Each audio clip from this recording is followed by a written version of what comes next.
My mother-in-law tried to have me committed, but she chose the wrong woman to mess with. Block 1. The setup.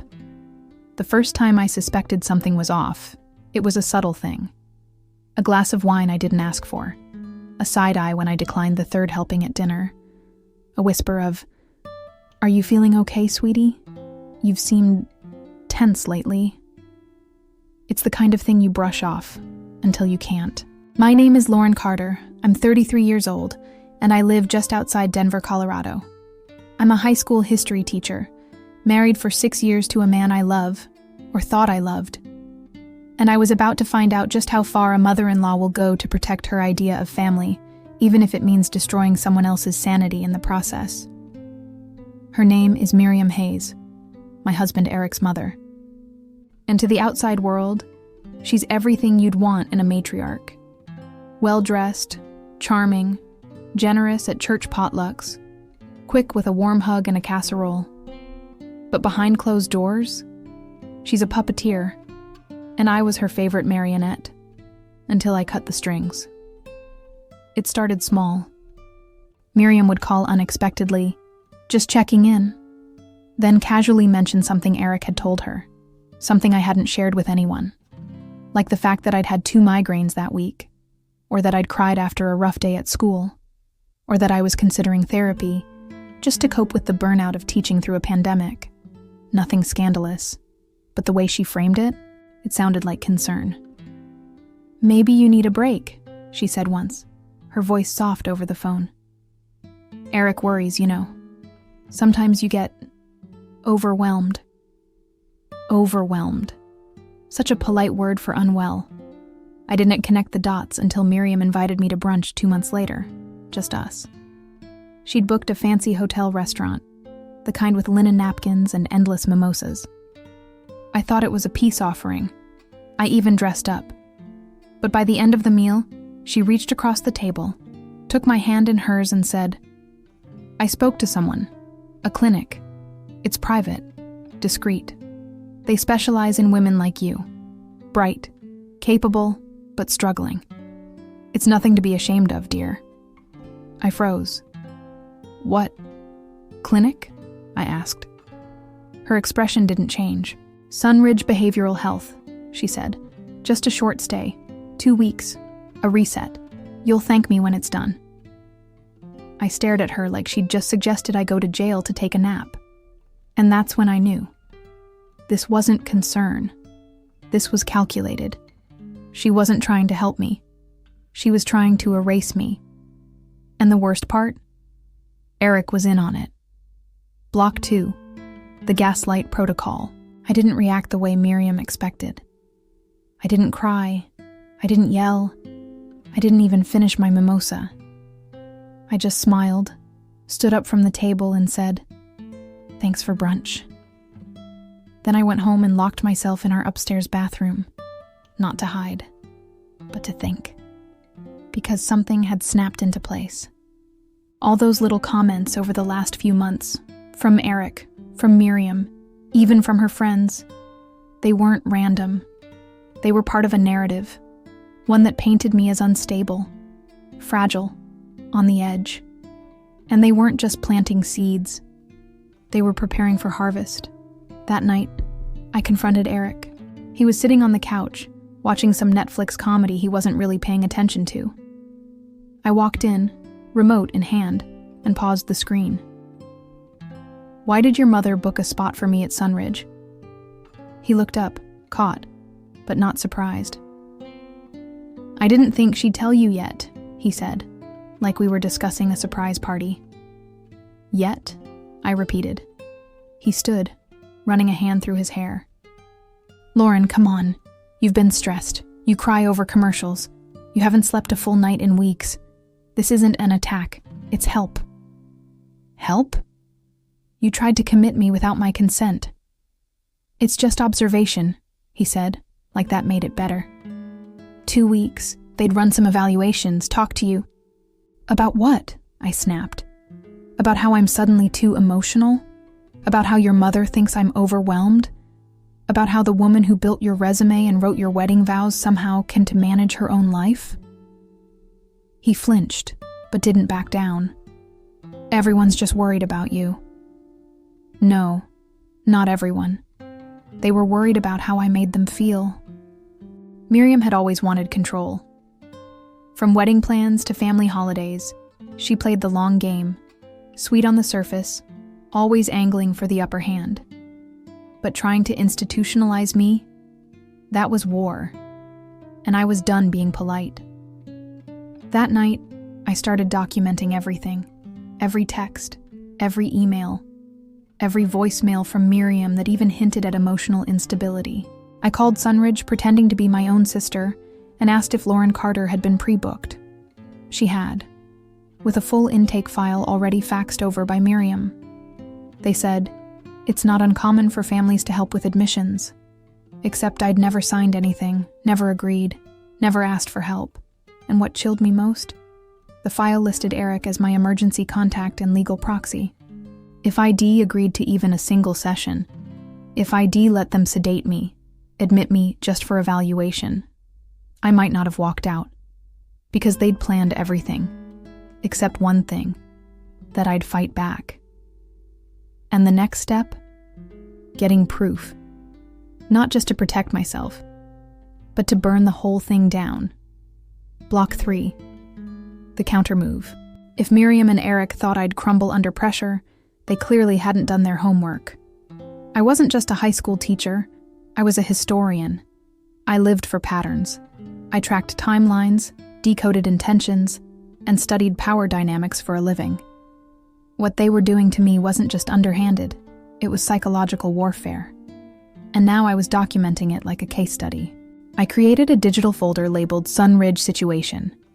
Inside, I uploaded screenshots of every vaguely manipulative text, voicemails from Miriam suggesting rest, emails where she gently expressed concern for my mental balance, a call log from Sunridge confirming her contact. Then I went deeper. I knew from Miriam's Christmas bragging that she donated regularly to local foundations. So I started digging. And sure enough, her name popped up as a community sponsor of a behavioral health fund tied to guess what clinic? Sunridge. It wasn't proof of corruption, not yet, but it made the whole thing stink. Then I checked the mail. Among the usual bills and circulars was a manila envelope. No return address. Inside, I found a printed document with one line highlighted. Subject may present with mood instability, paranoid ideation, and signs of obsessive fixation. It was from the clinic intake form. I'd never seen it before. I never signed it. And yet my name was on it, my age, my address, all correct. It had been submitted for me. I stared at the line describing me as paranoid, and laughed. Because if that wasn't projection, I didn't know what was. I took it to Madison, my lawyer. She was sharp, no nonsense, and just skeptical enough to take it seriously without giving me false hope. She read the file. Then she looked up at me and said, "Lauren, this isn't just unethical. This is dangerous. If they'd gotten you to step foot in that clinic voluntarily, even for an evaluation, they could have built a case to hold you." "On what grounds?" "Your husband's affidavit, his mother's report. You wouldn't have known what was being said about you until it was too late." I felt sick. But more than that, I felt furious. Miriam had always spoken about protecting the family legacy. She once called herself the last line of dignity in a generation of broken marriages. And now she'd tried to erase me to keep the illusion intact. But I had something she didn't. Receipts. Block 4, revealing the Queen's hand. Madison wasted no time. We drafted a formal cease and desist letter addressed to both Miriam and Eric. It was precise, measured, and firm, citing emotional abuse, coercion, attempted fraudulent medical action, and defamation. We also notified Sunridge that they were in possession of falsified medical documentation submitted without the patient A.'s consent. I had Madison hand-deliver it via a courier. The reaction came fast. That evening, Eric came home early. His face was a mixture of shame, anger, and confusion. like a child who'd been caught with his hand in a very expensive cookie jar. "What the hell is this?" he asked, holding the envelope. "You tell me," I replied calmly. "Did you know your mother forged a medical file in my name?" He didn't answer. "Did you give her permission to list yourself as my legal proxy?" Silence. "Did you even stop for 1 second to think about what it would mean if I had gone in? If I hadn't fought back?" Finally, he said the one thing I couldn't forgive. "She told me it would be temporary, just to reset you, that it was better than watching you fall apart." I stood there, jaw tight, heart pounding. "I wasn't falling apart," I whispered. "I was burned out. I was tired. And instead of supporting me, you let her paint me as broken." He sat on the couch, head in his hands. "I didn't think it would get this far." But it had. And I couldn't let it go. The next day, I filed for a protective order against Miriam. The judge listened carefully as Madison laid out the facts. The unsolicited commitment attempt, the fraudulent documentation, the donation connection to the clinic, and the clear pattern of manipulation and coercion. It wasn't an easy win. Miriam was wealthy, well-connected, and incredibly persuasive. But we had evidence, and evidence wins. The judge granted a temporary restraining order, barring Miriam from contacting me directly or through third parties, including Eric. It shattered the illusion. Family dinners, canceled. Holiday plans, scorched. Miriam tried to reach out through friends, church members, even my coworkers. "She's not well," she said. "She's having one of her episodes." But this time, I had the upper hand. Because I wasn't hiding. I told my truth to anyone who asked, and people listened. Some didn't believe it. Fine. Some stayed neutral, expected. But a surprising number did believe me, including one of Miriam E.'s former in-laws, her first husband, S. niece, who emailed me out of the blue. "You're not the first woman she's tried to ruin. Stay loud. Stay smart." And just like that, I realized this wasn't personal for Miriam. It was habit. And now, she was finally being exposed. Block 5, the turning tide. The protective order was the first real boundary Miriam had ever faced. She didn't take it well. Within days, she tried to flip the script. A new story began circulating, through whispers at Eric's office, at church, in casual conversations with mutual friends. Lauren's spiraling. She's paranoid, thinks everyone's out to get her. She's unstable. Poor Eric's just trying to hold it together. I heard about it secondhand, then directly, through a former coworker who'd been cornered by Miriam at a charity event. "She said you were having delusions," the coworker told me. "That you fabricated everything to cover up something? I don't even know, but she was intense." That's when I knew. Miriam wasn't just trying to control the legal outcome. She was waging a PR war. And Eric? He was still sitting on the fence, afraid to choose between the woman he married and the mother who raised him. So I made the choice for him. I filed for separation. The paperwork was clear, unemotional, and fully backed by Madison. We cited irreconcilable emotional abuse, psychological manipulation, and betrayal of spousal trust. Eric didn't contest it. He didn't even come home. Miriam must have pulled him in tighter, used the one weapon she always relied on: guilt.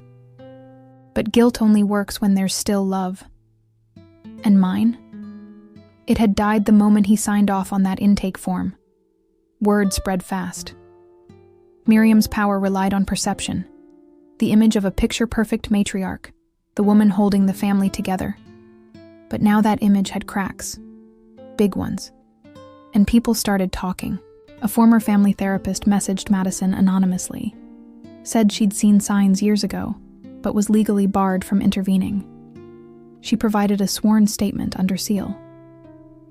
One of Miriam E.'s neighbors, a soft-spoken widow who Dee always seemed on her side, forwarded an email Dee received from Miriam, one that casually called me fragile, obsessive, and ungrateful. I added it all to the file, because my goal wasn't revenge, it was truth. And the more I shared mine, the more hers unraveled. Then came the clinic audit. After our formal complaint and media inquiries, Sunridge launched an internal review.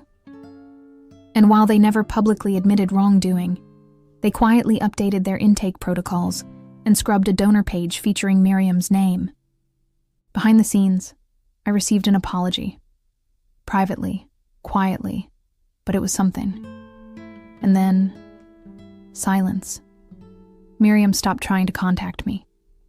She retreated, but not because she gave up, because she was planning something else. And I was ready. Block 6. When silence screams. For nearly 3 weeks, I heard nothing from Miriam. No emails, no accidental calls, no intercepted messages through mutual friends. The smear campaign quieted. The gossip died down. Even Eric, for the first time, went completely dark. At first I thought I'd won, that maybe, just maybe, she'd retreated for good. But silence from a woman like Miriam isn't surrender. It's strategy.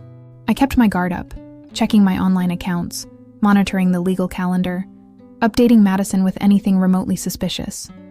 But everything remained still. Until one day, I got a call from Principal Larson, my boss at the school where I taught. "Lauren," he said, his tone clipped and formal. "We received a wellness concern submitted anonymously regarding your behavior at work." My blood ran cold. "What kind of concern?" I asked slowly.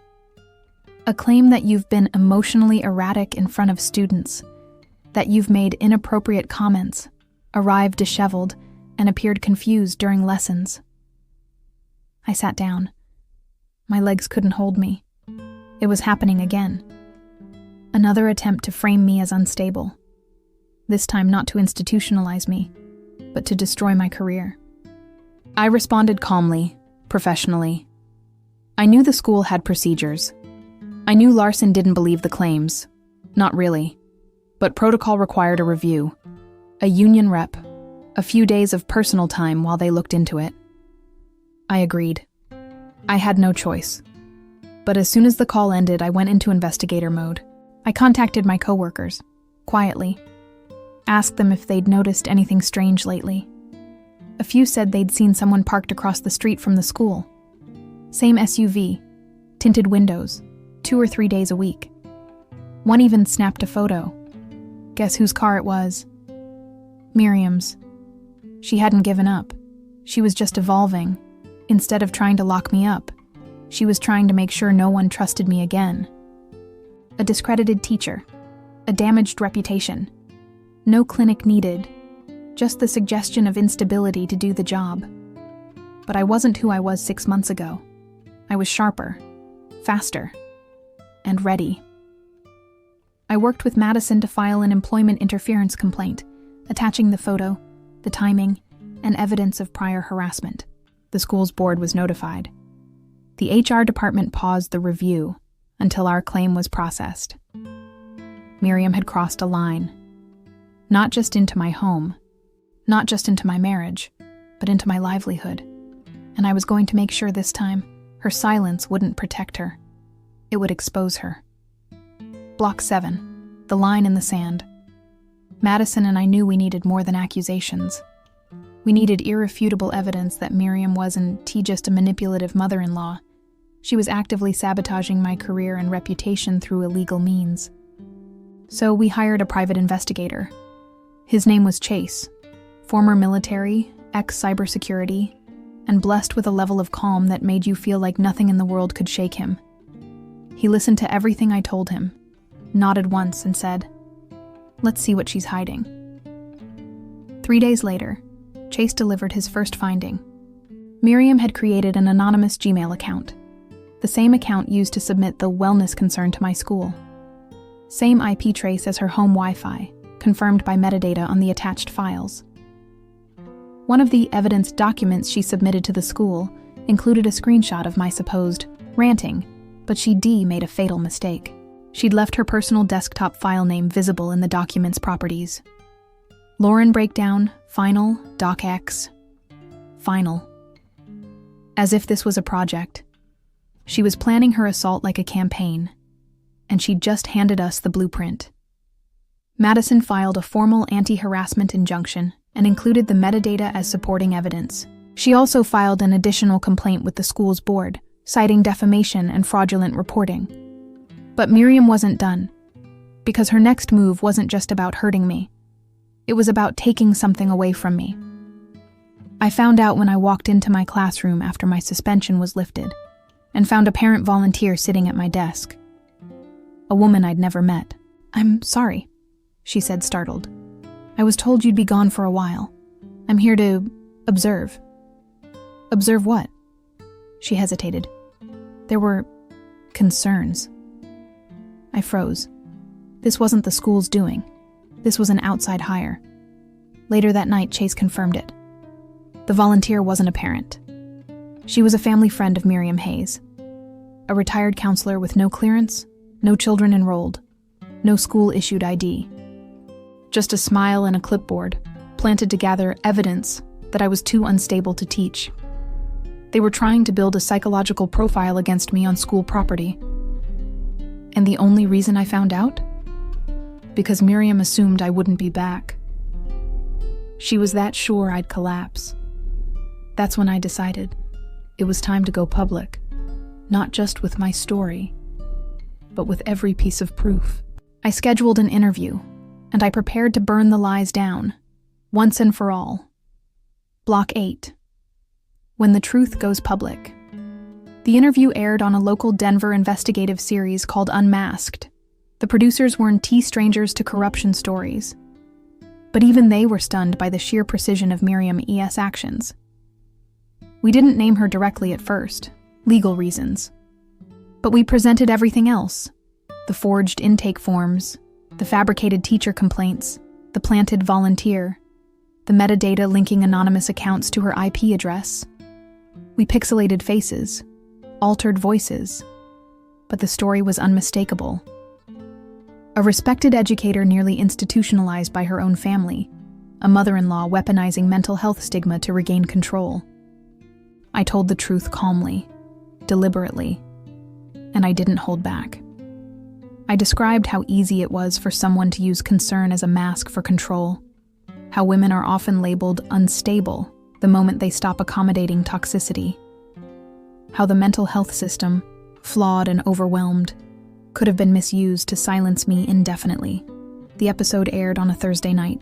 By Friday morning, it had gone viral, at least locally. Teachers reached out, nurses, social workers, women, men, people with stories just like mine, some who hadn't been as lucky. One email broke me.